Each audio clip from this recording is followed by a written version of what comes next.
to Discograffiti, the deep dive podcast for music obsessives that gives maniacs like you and me the chance to connect with a brotherhood obsessed with rating the entire discography of every single artist and band that ever mattered. I'm your host, Dave Gebroe, and when I was a kid, I thought I loved music. But no, that was only the beginning. I almost lost my life, and in the process, it made music a top priority in a way I'd thought was completely unimaginable. I quit my job, went all in on Discograffiti, and never looked back. And so, with 3 new episodes each week, you're going to gain a comprehensive knowledge of an act's history and output in the time it takes to listen to one album. Each new guest swings a hard left into an area you either had no idea you needed to know about, or know all about and can't believe you're not alone out there. And in this episode, we'll be turning our spray cans on love!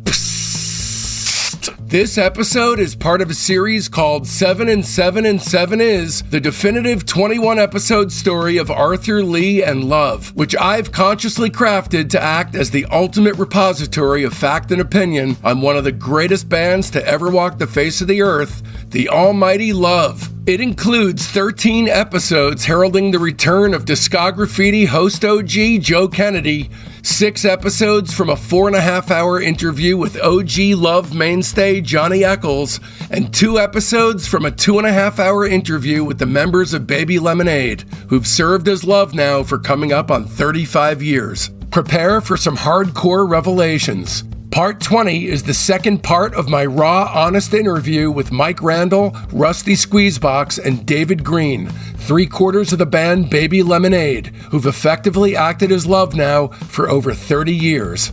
Here are just a few of the many things that Baby Lemonade discusses with Discograffiti in this podcast. How they all pitched in alongside Arthur to reach for the stars upon his release from prison.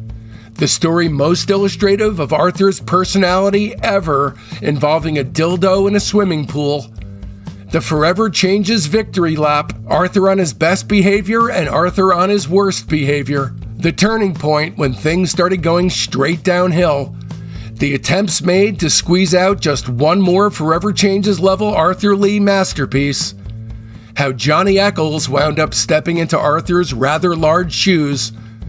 Plus, if and how this thing could possibly continue even after Johnny. Coming up, we've got incredible deep dive series on Jefferson Airplane with special guests Jack Cassidy, Jorma Kaukonen, China Kantner, and David Freiberg, Quicksilver Messenger Service with Lenny Kaye and David Freiberg again, and a hell of a lot more. So don't miss out. Open up your listening app right now and subscribe. And away we go then! So he said, would you guys consider getting back together and doing Love with me? Let's really go for it. He said, no more Baby Lemonade. It's just going to be Love. You're going to be Love. Talk to the band. I'll talk to you when I get back. So Chapo and Dave and Rusty and I got it together and we said, all right, let's do this. But we called Gene and we said, Gene said, look, he talked about Glenn. I got a guy who can put something together, if Arthur's interested. So we said, we'll only do it if Gene would be involved. Arthur wanted to do it. He explained how he wanted to do it. But when he came back, he was more serious and more dedicated than he'd ever been. Right. Yeah. Yeah. Wasn't he practicing like stage moves, like totally Temptation style shit, right? Yes. Yeah. Totally. Yeah. He had a video recorder and he would tape himself like dancing. And Don Conca would be taping it. Yeah. Don Conca would come to rehearsals. Yeah. Yeah. Wow. But, going back to how it was when he got out of jail, it's like we had no idea. In our minds, it was 12 years down the line from, when he went in. We thought we'd never see the guy again. He might even die in jail. You never know, Right. So there was no consideration as far as, I can't wait till Arthur gets out. We're going to kill it. We were just moving on with our lives. Right. And, like even with Baby Lemonade, it was pretty slow. We weren't doing much. Mm-hmm. And personally, I was just thinking, okay, I've got a pretty good job. Maybe I can do this. And I got a great place to live. Wasn't even thinking about a music career anymore, really. I was just thinking, I got to live my life now. And I had that time, and now I'm an adult, and music's over. Life is just a piece of shit. Yeah, right. It really is. And from my perspective, Mike calls me and says, hey, Arthur's out. He wants to put the band back together. Literally, that's what Mike said to me.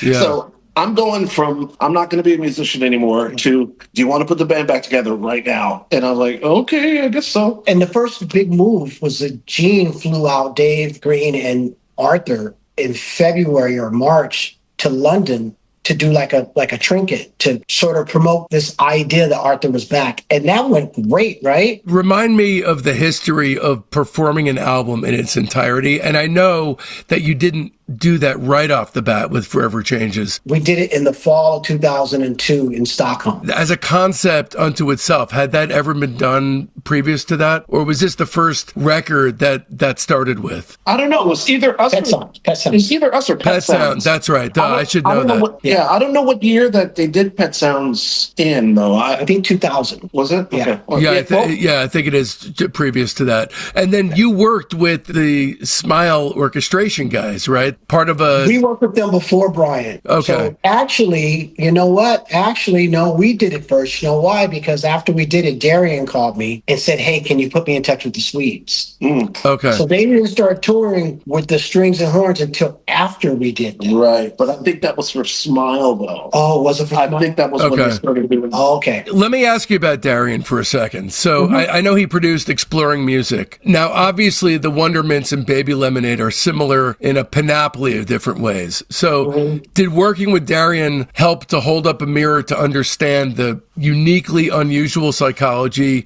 of having your own hopes and dreams subsumed into someone else's legacy while at the same time able to live out those dreams? You don't have a lot of friends, do you? I have no friends at all. Well, you know. No, I mean, you know exactly what the fuck I'm talking about. Yeah, absolutely. Yes, Yeah. But honestly, I think that I don't know how ambitious Darian was about Wondermints. You know, I don't know if he wanted the same things that we did. I see Darian as more of like a project guy. He's just such a great musician and collaborator. And I think he actually became a version of what I'm talking about, like more of like a collaborator as far as like a composer, arranger, producer. That became his role. Yeah, and that's how he treated us. Yeah. You know, as you know, he didn't tell us what to do. We just asked us what we wanted, and he achieved it. It's just a unique position to be in, and there's not many people who find themselves in that spot. And obviously, when you talk about recalibrating your ambitions because of the label you wind up on, it's maybe not so much of something that has to haunt your perspective day and night. But I'm sure with the degree of obsession that you guys had about music in general and about your own band, that it was tough to give some of that away to somebody else, especially somebody else who was so frivolous about pissing it away too. Yeah. Yeah, it was a little bit hard, but we had to look at the reality of it. You know, the reality of it was we were getting to do what we always wanted to do. Yeah. And then the one thing that we couldn't do with Baby Lemonade, which was get somebody to fly us somewhere and play, right, and fill up the place with 4,000 people, you know. Yeah. And once you start doing that, that's something that you can't turn away from. You know, right. you want to keep doing that. And I'm guessing Arthur's not the only one being feted. You guys must have been treated very respectfully. Yeah, we were. We got a little hate though from some people. You know, call us kids and sloppy, and you know that we didn't care. We didn't jealousy. Jealousy. There was lots. Right. Yeah, there was some jealousy for sure. When he got out of jail, did you? From what I understand, there was a tremble in his left hand and arm that was, you know, his Parkinson's diagnosis. I know he kept it from you guys, but was that at all something that you were able to see? I noticed it. You did? I noticed it. I noticed it when we first started playing again. And he actually came up to me one day right before a show, and he showed me his hand. He said, "Russ, look at my hand." His hand was shaking, and I go, "What's wrong?" And he's go, "I don't know, man. I got something." He said, "I don't think I can play guitar tonight." And I said, "Okay, that's cool. Just don't play guitar. It's fine." And thank you very much. Yeah, please don't play guitar tonight.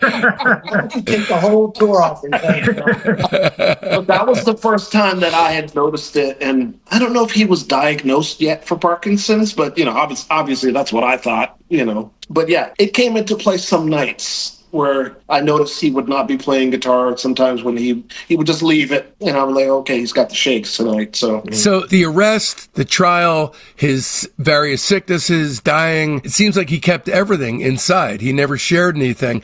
How far in did he let you guys? I think Dave Green should answer that, because Dave got kind of roped into being tour manager for a long time. And I think he saw the inside more than we did.